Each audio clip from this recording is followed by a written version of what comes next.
Chantons nos cœurs, brûle cette espérance du retour de notre Sauveur. Différents faits divers nous interpellent et nous incitent à la réflexion. Ils annoncent un événement imminent et d'une grande importance. Mais comment l'analyser? En écoutant Jean-Claude qui, à la lumière de la Bible, t'accompagnera et te permettra d'être prête, d'être prêt pour le retour de Jésus. Note que les éditions spéciales sont disponibles sur YouTube. Quelle est la réponse 2? Le 2, c'est le chiffre. Je te salue fraternellement en Jésus-Christ, le Sauveur du monde. C'est Jean-Claude qui partage avec toi cette nouvelle série qui s'intitule « Découvrir la vérité ». Marco et Jean-Claude, les deux serviteurs de l'Éternel sont encore là avec toi, afin de partager simplement, méthodiquement, la Sainte Parole. Rappelle-toi, nous avons vu hier dans Deutéronome 30, verset 15, vois, « Je mets aujourd'hui devant toi la vie et le bien, la mort et le mal. » Et le Saint-Esprit m'inspira pour t'expliquer que les chansons représentent le bien. Alors aujourd'hui, nous verrons dans la clause du jour, « Fais-moi sortir ». Juste avant, prions. Notre Seigneur, notre Dieu, merci pour la parole. Merci pour l'œuvre du Saint-Esprit. Merci pour la paix que nous avons, toi. Et merci pour l'assurance du pardon de nos péchés. Cet esprit continue de nous éclairer, de nous fortifier. Nous t'avons prié au nom de Jésus et pour ta gloire éternelle. Amen. Le thème du jour est très particulier pour moi, je te l'avoue, mais bien sûr. Voici Joseph qui cherche une solution humaine pour sortir d'une situation. Lorsque Dieu appelle quelqu'un, cette personne passe par différentes épreuves. Car dans le temps, tu découvriras que Joseph a été appelé par Dieu pour remplir une mission. Et c'est un homme. Et aujourd'hui, je m'adresse à toutes celles et ceux qui, comme Joseph, comme moi, ont cherché des solutions humaines pour sortir de situations. Lisons dans Genèse chapitre 40, versets 14 et 15. Mais souviens-toi de moi quand tu seras heureux et montre, je te prie, de la bonté à mon égard. Parle en ma faveur à Pharaon et fais-moi sortir de cette maison, car j'ai été enlevé du pays des Hébreux et ici même, je n'ai rien fait pour être mis en prison. Waouh! Que se passe-t-il? Pour celles et ceux qui découvrent seulement maintenant découvrir la vérité, je voudrais rappeler que Joseph est un arrière-petit-fils d'Abraham. Son père, Jacob, était le petit-fils d'Abraham. Dieu donna 2 songes à Joseph. La Bible ne donne pas tous les détails, mais je suis fondé à dire que Dieu a donné aussi à Joseph l'explication des songes.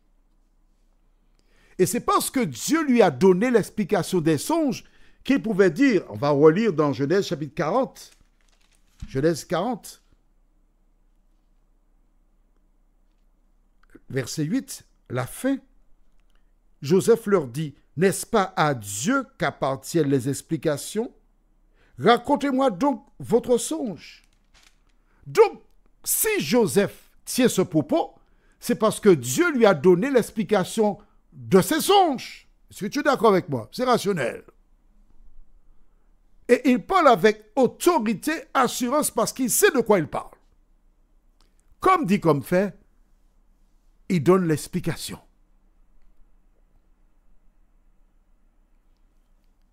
Mais que fait-il? Il s'appuie sur l'homme. Il sait que les chansons sortira de la prison. Il sera en présence du roi, Pharaon. Et tout naturellement, en tant qu'humain, il dit, dis au roi que moi, je m'appelle Joseph. Mes frères m'ont vendu comme esclave. Et puis Potiphar m'a acheté. Et ceci, et cela, et ceci. Il raconte son histoire à les chansons qui a un large sourire sur le visage, parce que Joseph lui a donné des paroles encourageantes, des paroles fortifiantes. Il lui a dit, dans 3 jours, tu sortiras de prison. Forcément, Joseph se dit, d'ici 4 jours, il sera en présence de Pharaon, il racontera mon histoire et je sortirai de la prison, parce que le roi ne me connaît pas. Effectivement, soyons rationnels. Quand les chansons seront rétablies, la première chose qu'il dira au roi Pharaon, merci de m'avoir fait confiance à nouveau. Je promets de te servir fidèlement jusqu'à mon dernier soupir. Et tandis que j'étais en prison, ô roi, j'ai rencontré un jeune homme qui s'appelle Joseph, qui a été mis dans la prison où se trouvent ceux que toi tu jettes en prison. Mais il m'a dit qu'il ne te connaît pas et tu ne connais pas. Il a été jeté là injustement. C'est tout ce que les chansons avaient à dire. Et Pharaon demanderait donc à ceux qui s'occupent des écrits, consultez s'il y a un certain Joseph qui a été en contact avec moi. On prendrait des livres, on chercherait, mais non, il n'y a pas eu de Joseph qui a rencontré le roi. Alors comment cet homme se trouve-t-il en prison dans la section où je jette mes prisonniers? Est-ce que tu suis le scénario? Avec cela, Joseph sort sans problème. Il est au top. Et ses yeux commencent à pétiller. Probablement, Joseph commence déjà à remercier Dieu, disant, « Oh Seigneur, jusqu'à présent, tu as été avec moi. Et c'est toi qui as envoyé les chansons en prison. C'est toi qui as permis que cet homme ait ce son. C'est toi qui as donné, Seigneur. Et maintenant, c'est toi qui permets qu'il ait l'assurance de sortir. Et quand il sortira, il parlera de moi. Je sortirai, je serai libre. Merci, Seigneur. » Est-ce que tu suis le scénario?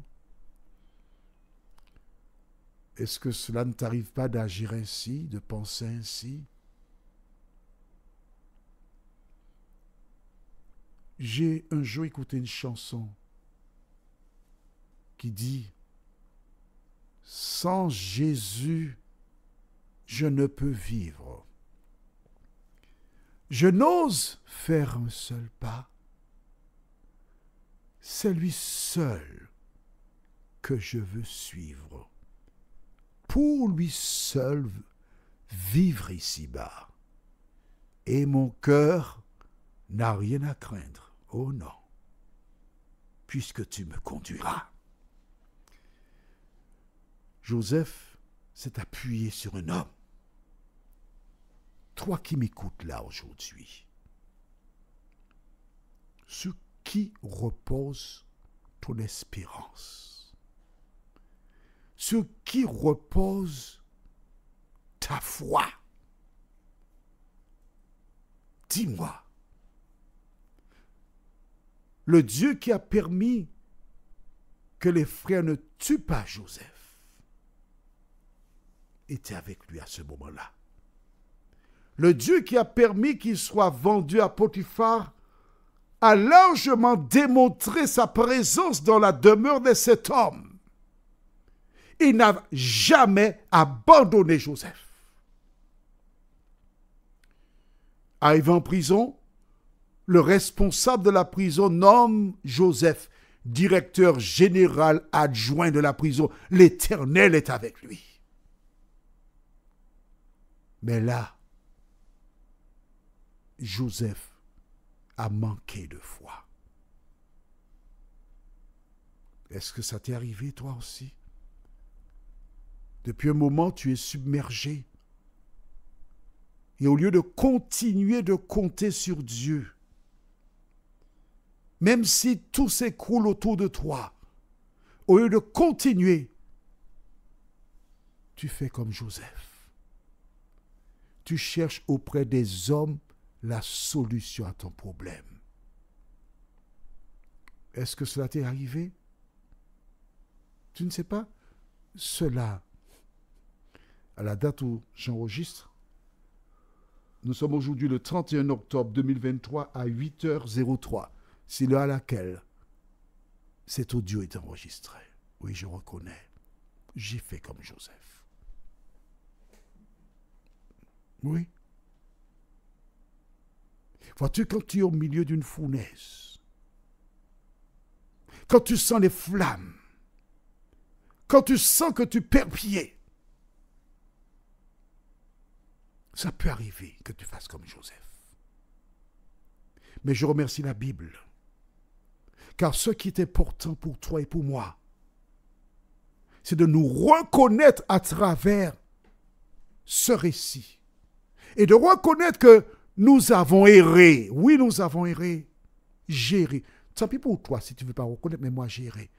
J'aurais dû attendre que le Seigneur qui a permis que je sois là s'occupe de la situation jusqu'au bout.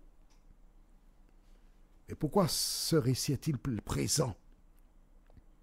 C'est afin d'aider des personnes comme toi et moi.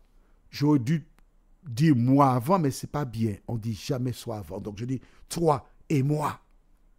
Lorsque nous commettons des erreurs comme celle de Joseph, être en mesure de reconnaître, là Seigneur, j'ai erré. Je te demande de me pardonner. Et une fois que tu as dit cela, le Seigneur pardonne ce moment d'égarement. Il jette ça au fond de la mer. Et c'est à ce moment qu'il s'occupe de tes affaires. Alors, tu ne dois pas te culpabiliser. Parce que tu n'es pas le premier à avoir erré. Mais le reste de ce récit te démontrera que l'Éternel n'abandonne jamais ses enfants. Jamais. Alors il s'occupera de toutes choses. Prions. Notre Seigneur et notre Dieu, ce que j'aime avec la Bible, c'est qu'elle ne raconte pas des bobards. Elle ne raconte pas des histoires. À travers le récit que nous sommes en train de découvrir, elle nous indique que les hommes que tu as utilisés étaient comme nous, des pécheurs, commettant des erreurs. Merci Seigneur. Merci pour la parole. Alors que nous continuons d'avancer dans la compréhension de la parole, nous sommes heureux de savoir que tu as toujours pourvu et répondu aux besoins de tes enfants en ton temps. Seigneur, il arrive que parfois nous sommes impatients. Nous sommes pressés de trouver une solution. Mais Seigneur, aide-nous à nous rappeler que c'est toi qui diriges nos vies. Merci Seigneur. Au nom de Jésus et pour ta gloire éternelle. Amen.